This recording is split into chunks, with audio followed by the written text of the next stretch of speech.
പ്രശസ്ത സംഗീത സംവിധായകൻ എം.എസ്. ബാബുരാജിന്റെ ഗാനങ്ങൾക്ക് ചായക്കൂട്ടിലൂടെ പ്രണാമം അർപ്പിക്കുന്ന സി.ഡി. സജിത് കുമാർ എന്ന ചിത്രകാരനെ പരിചയപ്പെടുത്തിയാണ് ലൗഡ് സ്പീക്കർ ഇനി.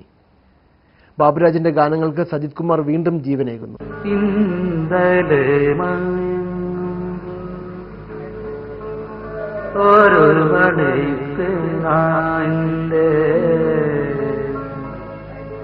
പൊന്നിൻ ചിലമ്പൊലി കേട്ടുണർന്നു. ഗസലുകളുടെയും ഹിന്ദുസ്ഥാനി സംഗീതത്തിന്റെയും ശ്രുതിമാതിരി മലയാള ചലച്ചിത്ര ഗാനങ്ങളിൽ ആദ്യമായി ചേർത്തു തുടങ്ങിയ സംഗീത സംവിധായകനാണ് എം.എസ്. ബാബുരാജ്. സംഗീത സാഗരം തീർത്ത അദ്ദേഹത്തിന് ക്യാൻവാസിൽ ചായക്കൂട്ടുകൾ കൊണ്ടൊരു പ്രണാമം അർപ്പിക്കുകയാണ് ഈ കലാകാരൻ. നീലക്കടലിനും നീലനിലാവിനും സുവർണശോഭ നൽകിയാണ് ബാബുരാജ് ഗാനങ്ങൾ ഒരുക്കിയത്.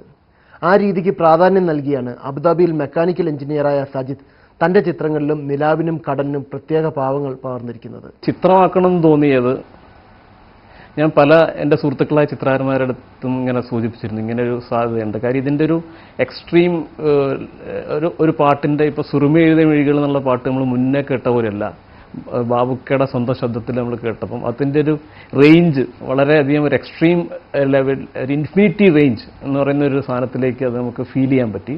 പ്രകൃതിയുടെ ഭാവങ്ങളെ സംഗീതത്തിൽ ആവാഹിച്ച് ഗൃഹാതുരതയുടെ ശീലുകൾ പകർത്തി എഴുതപ്പെട്ട ചിത്രങ്ങൾ.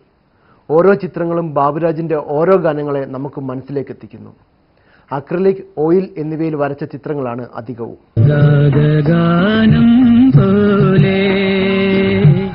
അഴകിന്റെ അല പോലെ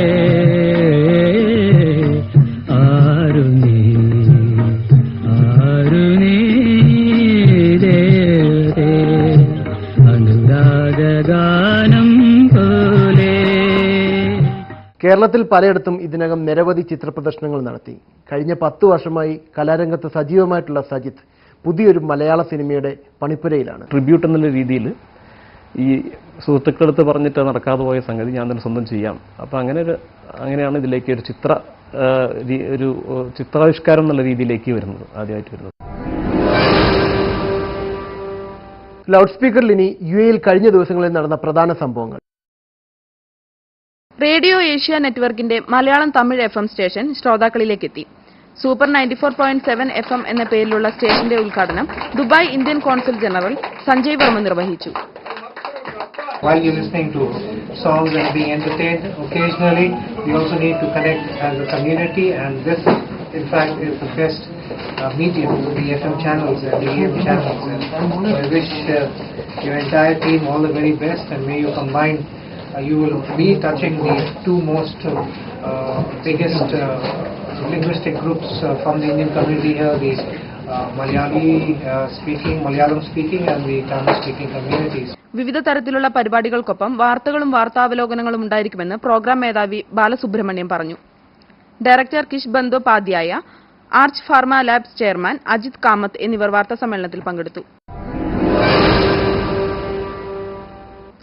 മലയാള സിനിമയിൽ പ്രതിഭാദാരിദ്ര്യം അനുഭവപ്പെടുന്നതായി നടൻ സിദ്ദിഖ്. പുതിയത് കണ്ടെത്താനുള്ള കഴിവിന്റെ കുറവുകൊണ്ടാണ് പുതിയ തലമുറ റീമേക്കുകളുടെ പിറകെ പോകുന്നത്.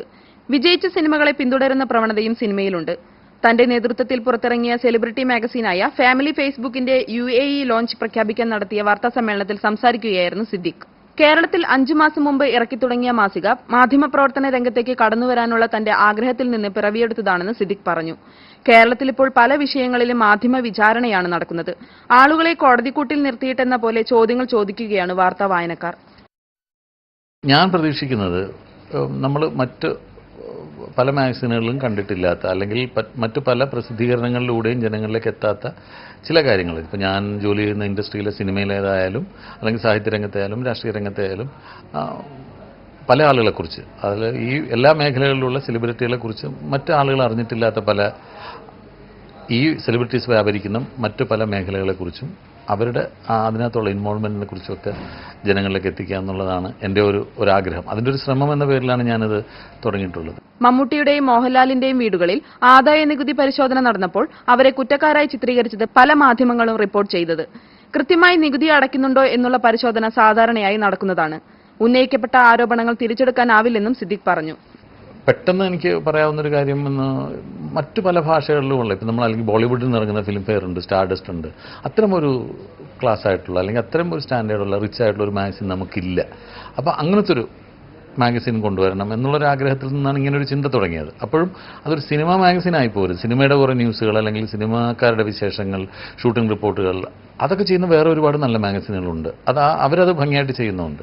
അപ്പം ഞാൻ അതല്ലാത്ത രീതിയിൽ ഒരു സെലിബ്രിറ്റി മാഗസിൻ എന്നൊരു കൺസെപ്റ്റ് പുതുതായിട്ട് മലയാളത്തിൽ കൊണ്ടുവരണം എന്നൊരു ആഗ്രഹത്തിലാണ് ഇത് ചെയ്തത്. ബോസ് ഖാദർ നിർമ്മിച്ച വേനൽ പക്ഷികൾ എന്ന ടെലിഫിലിമിന്റെ CD speed audio video managing director റഷീദിന് നൽകി സിദ്ദിഖ് പ്രകാശനം ചെയ്തു. ഇക്ബാൽ, ഖാദർ അബൂബക്കർ എന്നിവർ വാർത്താസമ്മേളനത്തിൽ പങ്കെടുത്തു. ലൗഡ് സ്പീക്കറിനെ കുറിച്ചുള്ള നിങ്ങളുടെ അഭിപ്രായങ്ങളും നിർദ്ദേശങ്ങളും ഞങ്ങൾക്ക് എഴുതുക ntvui@gmail.com അല്ലെങ്കിൽ ഞങ്ങളെ വിളിക്കുക 050-110-6364. ലൗഡ് സ്പീക്കർ ഇനി അടുത്ത ആഴ്ച.